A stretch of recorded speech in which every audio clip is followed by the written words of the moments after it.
The sun, a molten gold coin, dipped below the horizon, painting the sky in hues of fiery orange and soft violet. A young woman, barely a woman at 17 summers, walked along a path barely visible beneath the thick canopy of the whispering woods. Her name was Lyra, and she was on a journey, a quest of sorts, though she wasn't quite sure what she was questing for. All she knew was that a restlessness had taken root in her soul, a yearning for something beyond the familiar borders of her village. The whispering woods lived up to its name. The ancient trees, their branches gnarled and twisted like arthritic fingers, seemed to murmur secrets to the wind. Leaves rustled with a sound like hushed voices, and shadows danced in the fading light, playing tricks on the eye. Lyra clutched a worn leather-bound book to her chest, her only companion on this solitary trek. It was a collection of old tales and legends, stories of brave heroes, mystical creatures, and forgotten realms. Stories that had always filled her with a sense of wonder and longing. As darkness deepened, the woods grew colder, and the whispering of the trees became more insistent. Lyra shivered, pulling her woolen cloak tighter around her. She had hoped to reach the next village by nightfall, but the path was winding and treacherous, and the fading light had slowed her progress. She decided to seek shelter for the night, finding a small hollow beneath the roots of a giant oak. The hollow was surprisingly cozy, protected from wind and carpeted with soft moss. Lyra settled down, opening her book and reading by the dim light of a small fire she had managed to start. The stories transported her to other worlds, filling the silence of the wood with the sounds of clashing swords, soaring dragons, and enchanting melodies. Lost in her reading, Lyra didn't notice the creature until it was almost upon her. A pair of luminous eyes blinked at her from the edge of the firelight, and a low growl rumbled in the darkness. Lyra gasped, her heart leaping into her throat. She scrambled back, clutching her book like a shield. The creature stepped into the light, revealing itself to be a large wolf, but unlike any wolf she had ever seen. Its fur was the color of midnight, and its eyes glowed with an eerie intelligence. It was bigger than any wolf she had ever imagined, its muscles rippling beneath its dark coat. Lyra was terrified, but she held her ground, her gaze locked with the wolf's. She had always been told that wolves were dangerous, creatures of the night to be feared and avoided. But there was something in this wolf's eyes that wasn't savage or menacing. There was a hint of sadness, a flicker of something else. The wolf took a step closer, and Lyra tensed, ready to run. But instead of attacking, the wolf lowered its head and let out a soft whine. It was a sound of loneliness, of longing. Lyra's fear began to ebb, replaced by a cautious curiosity. Slowly, she reached out her hand, her fingers trembling. The wolf watched her, its head still lowered. Lyra touched its fur, and it was surprisingly soft, like velvet. The wolf didn't move, its body relaxing under her touch. For a long moment, Lyra and the wolf remained there, connected by a silent understanding.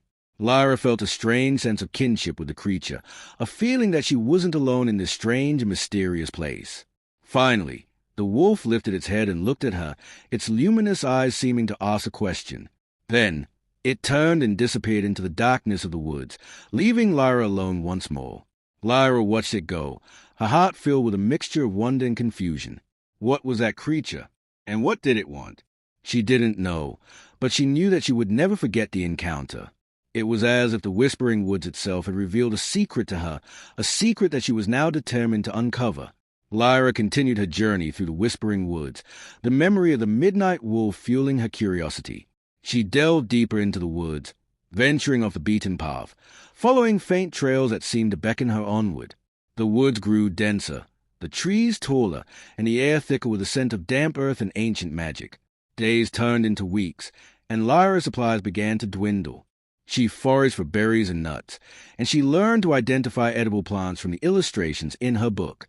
She also discovered that the Whispering Woods was not as desolate as she had first thought. She encountered other creatures, some friendly, some wary, but none as mysterious as a midnight wolf. One day, while exploring a particularly overgrown area, Lyra stumbled upon a hidden clearing. In the center of the clearing stood a circle of ancient stones, their surfaces covered in strange symbols. The stones hummed with a faint energy, and Lyra felt a tingling sensation as she approached them. She recognized a symbol from her book. They were the ruins of an ancient civilization, a people who had once lived in harmony with the woods, but who had vanished centuries ago leaving behind only whispers and legends. Lyra traced the runes with her fingers, feeling their power resonate within her. As she touched the last stone, a vision flooded her mind. She saw a city, a magnificent city of towering spires and shimmering gardens, nestled deep within the heart of the whispering woods. She saw people, dressed in flowing robes, their faces serene and wise. She saw them working with the trees, shaping them and guiding their growth. But then the vision shifted. She saw a darkness creeping into the city, a shadow that twisted the trees and corrupted the hearts of the people. She saw a great battle, a clash between light and darkness, and then nothing. The city was gone, swallowed by the woods, leaving only the whispering trees to remember its existence. The vision ended, and Lyra stumbled back, breathless and shaken. The stones were silent now. Their energy faded. Lyra knew what she had to do. She had to find the lost city. She had to uncover the secrets of the ancient civilization and learn what had caused their downfall. Her quest had a purpose now. It wasn't just a vague yearning anymore. It was a mission. Lyra spent days searching for clues, deciphering the runes, and following the faint trails that led deeper into the woods. She faced many challenges along the way. She had to cross treacherous ravines, navigate through thorny thickets, and evade the watchful eyes of unseen creatures. But she never gave up. The vision of the lost city burned in her mind, driving her forward. Finally, after weeks of searching, she found it, hidden behind a waterfall. Shrouded in mist and overgrown with vines, lay the ruins of a city. It was a breathtaking sight, even in its ruined state. The towering spires, though crumbling, still reached for the sky with an ethereal grace. The gardens, though overgrown, still held traces of their former beauty. The stones still hummed with a faint energy.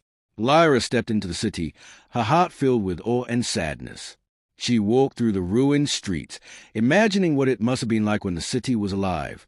She explored the crumbling buildings, finding fragments of pottery, pieces of jewelry, and other artifacts that spoke of a rich and vibrant culture. In the center of the city, she found a large temple, its walls covered in intricate carvings. Inside the temple, she discovered a chamber, and in the chamber, she found a book.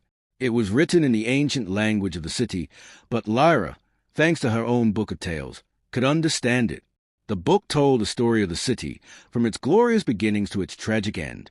It spoke of the people's deep connection to the woods, their ability to communicate with the trees, and their mastery of the natural world. It also spoke of the darkness that had crept into their city, a darkness that had come from within, a corruption of their own hearts. The book revealed that the people had become too greedy, too ambitious. They had sought to control the woods, to bend its power to their will. They had forgotten the ancient wisdom of balance and harmony, and in their arrogance, they had unleashed a force that they could not control. The darkness had consumed the city, twisting the trees into monstrous shapes and turning the people against each other. The great battle that Lyra had seen in her vision was a battle between those who had tried to resist the darkness and those who had succumbed to it. In the end, the darkness had won, and the city had been destroyed, its people scattered to the winds. Lyra read the book with a growing sense of horror and sadness. She realized that the story of the lost city was a warning, a cautionary tale about the dangers of unchecked ambition and the importance of respecting the power of nature. Lyra spent many months in the ruined city, studying the ancient texts and learning the secrets of the lost civilization. She learned about their deep connection to the woods, their ability to heal with plants, and their knowledge of the stars. She also learned about the darkness that had destroyed them, a darkness that still lingered in the whispering woods, a shadow that twisted the trees and corrupted the creatures that dwelled within. Lyra knew that she couldn't stay in the city forever. She had to share what she had learned, to warn others about the dangers of the darkness, and to help heal the wounded woods. But she didn't know how. She was just one person, a young woman with no special powers or abilities. One day, while exploring the ruins, Lyra found a hidden passage that led beneath the city. She followed the passage, her heart pounding with anticipation. The passage opened into a large cavern, and in the center of the cavern, she found a tree.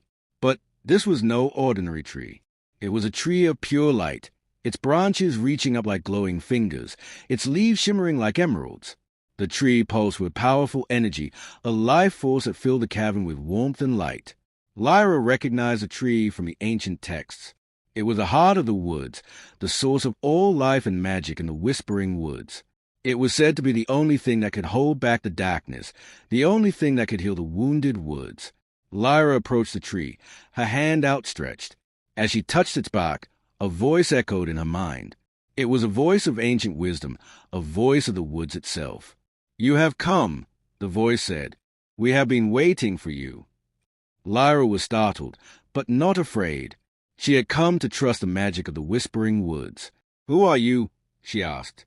"We are the keepers of the woods," the voice said. "We are the spirits of the trees, the guardians of this sacred place. We have chosen you, Lyra, to be our emissary, our voice in the world." "Me?" Lyra asked, incredulous. "But I'm just a girl. I don't know anything about magic or healing." "You have a kind heart, a thirst for knowledge, and a deep respect for the natural world," the voice said. "That is all you need. We will guide you, Lyra. We will teach you our ways. You will become a healer, a protector, a guardian of the woods." Lyra was overwhelmed, but she knew that she couldn't refuse. It was her destiny. It was the reason she had come to the Whispering Woods. And so, Lyra stayed with the heart of the woods, and the keepers of the woods taught her their ancient magic. She learned how to heal with plants, how to communicate with the trees, and how to harness the power of the stars. She learned how to fight the darkness, how to purify the corrupted creatures, and how to restore balance to the wounded woods. Years passed, and Lyra grew into a wise and powerful woman. She became known throughout the land as a guardian of the Whispering Woods, a healer, a protector, a force of nature. She traveled to nearby villages, sharing her knowledge and helping people to live in harmony with the woods. She never forgot the story of the lost city, and she always warned people about the dangers of unchecked ambition and the importance of respecting the power of nature. She became a living reminder of the ancient wisdom, a bridge between the world of humans and the world of the woods. And the Whispering Woods, once a place of darkness and fear, became a place of healing and hope, a sanctuary for all who sought refuge in its ancient embrace. The trees whispered not of secrets and shadows, but of life and renewal. And the midnight wolf, her first guide, was often seen at her side, a silent protector, a loyal friend.